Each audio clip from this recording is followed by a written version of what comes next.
기본 중에 기본 밥 반찬 매운 콩나물 무침. 이게 한 3,000원어치인가? 근데 이렇게 이걸로 반찬을 하면 두 끼는 충분히 먹잖아. 자, 김이하세요. 맛있지?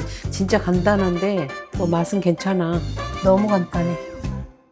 기본 중에 기본 밥 반찬 매운 콩나물 무침.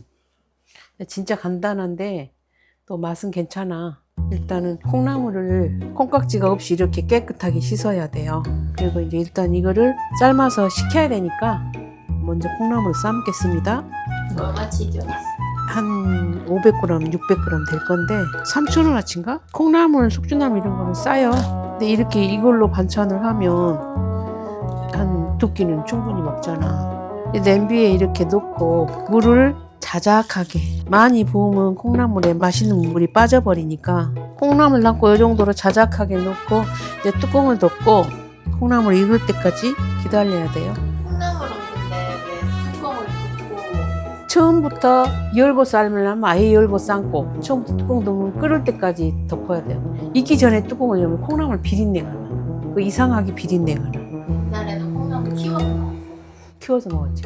콩나물 키울 때 보면 아랫목 뜨뜻한 데는 콩나물 항아리가 차지하고 있어. 아랫목에다가 아주 콩나물 시루를 받쳐놓고 콩나물 시루 주변에 이불 덮고 앉아가고 어렸을 때 그런 기억이 나. 냄새 비린내 난다. 이 비린내 나지.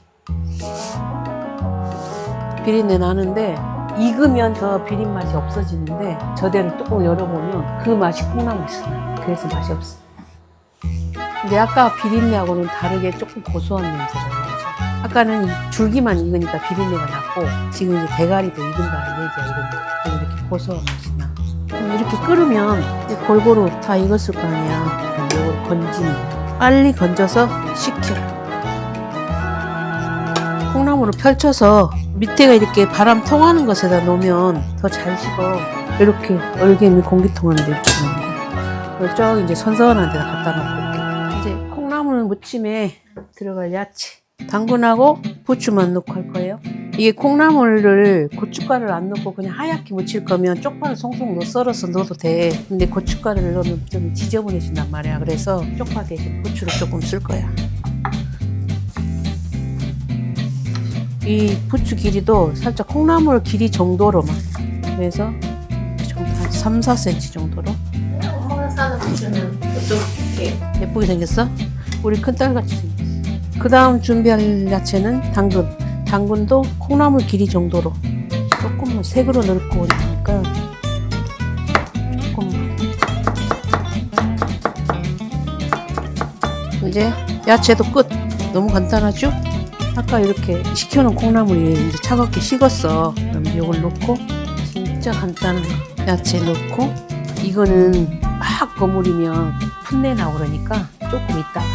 콩나물을 허옇게 무칠 거면 마늘을 안 쓰는데 이제 빨갛게 무칠 거니까 마늘 한 스푼 정도. 그리고 이제 소금간. 이거는 하얗게 무쳐야 되니까 소금으로. 그리고 우리 큰딸이 빨갛게 무친 콩나물을 좋아한다니까 이렇게 했으니까 깨소금 좀 듬뿍 넣고, 이게 얼추 다 버무려졌으니까 이 부추가 들어가도 될 거 아니야. 근데 여기에 참기름 한 숟갈 반 정도. 이러면 끝이야. 벌써? 응. 이렇게 얼추 이제 버무려졌으면 간을 한번 살짝 봐. 자, 김이하세요. 맛있지? 그리고 부추 향이 씹히는데 괜찮지? 너무 간단해. 콩나물 무침은 누가 제일 좋아합니까? 아마 내가 제일 좋아하지 않을까? 다 오빠가 좋아하는